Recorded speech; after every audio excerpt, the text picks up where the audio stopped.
Jools joins me now, as does singer-songwriter Zalon Thompson, who was one of Amy's backing singers. Welcome to you both. Jools, first of all, I think I saw her on your programme a few times, actually. What was it about Amy Winehouse that was so compelling? I think there was a number of things that were really special about her and unique. She was an amazing singer. I was her friend and we liked the same sort of music. I can't speak for her now, sadly, but I think the thing that was really remarkable was, first of all, her voice. She had a voice like somebody like Edith Piaf or Sarah Vaughan or some of the great people she liked. The sort of voice that doesn't come along just every sort of 5 or 10 years, but sort of comes along just every 50 years, really. And I think the other thing that's important to remember is she was an amazing poet. Her song Love is a Losing Game sounds very simple, but it's such a great poem that I think in Oxford, at the university, they sort of inducted her and brought her into some special thing because it was considered to be such great poetry. So I think it's important to remember that she was really a great poet and a very good-humoured person. You know, she was a great fun to be around. And Jools, her range, I mean, soul, blues, jazz, it was almost as if she could sing anything.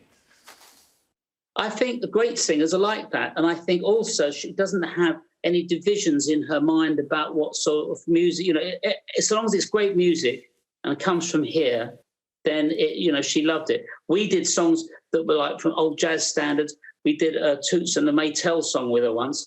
And in fact, we learned it up and we were just about to do it on the show. She said, but that's not the version I meant. I went, oh no. She said, but it doesn't matter. We'll do it anyway. Yeah. She was very open to kind of great ideas and musically kind of very broad-minded and introduced, I think, a lot of young people to a lot of the great music that they perhaps wouldn't have known about. Right. And Zalon, I mean, you met her, I understand, at a live music venue in London before she was a star.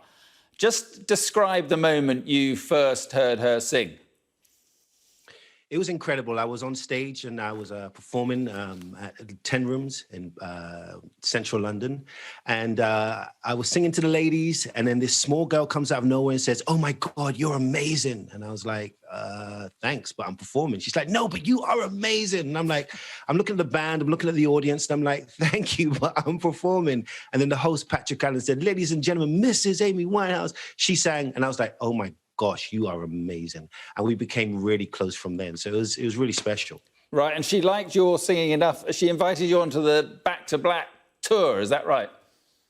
Absolutely, she did. And at first, one of the band called me up and said, hey, Zalon, would you like to come on tour with Amy? And I said, no, I'm not a backing singer. I'm not going to do it. And then she called me up and said, baby, will you come on the road with me? And I said, oh, all right, then. It was supposed to be 6 months, ended up being 6 years. And what a beautiful 6 years it was. 6 years. And Jools, I mean, we've got to talk about it, I suppose. What was it like watching this mesmerising talent succumb to this crippling life of addiction?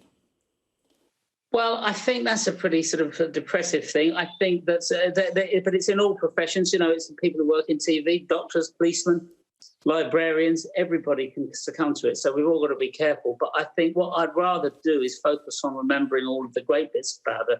And the most of the time I spent with her, and I think Zalon will say maybe the same thing, is that she was really good-humoured. She was like a funny and enjoyable person to be around. She had a great wit about her. She wasn't like a gloomy sort of person to be around. And I think that's probably what I remember most about. She was great company. She was like a friend that you want to have as a friend because she was amusing and fun. And on top of all that, when she opened her mouth and started singing, she could sing anything and it would make you love the song. I think the thing about a really great singer is when they sing a song that you didn't particularly like or haven't particularly noticed, but when they sing it, it suddenly illuminates it and you go, wow, I love that song now. Well, and that's what she was. And True. Zalon, you were at the Grammys with her, weren't you, when she won a Grammy? Absolutely. She ran into my arms and I said, baby, you did it. And she said, no, we did it. And for me, it was such an amazing thing that in her moment of all her glory, she remembered all the journeys of all the small clubs that we performed in front of those people. And it was so beautiful. It was like a celebration of all of the journey that we'd been through. And did you ever talk to her about her sort of low points? And was that something you discussed with her, or was it just sort of music? I remember one point. I went to her and I said, "Listen, Amy, come and stay at my grandparents' house. We'll just get away. They'll take good care of you. We won't tell anybody, we'll feed you, we'll look after you." She says, "No, it's okay, baby. I'm okay."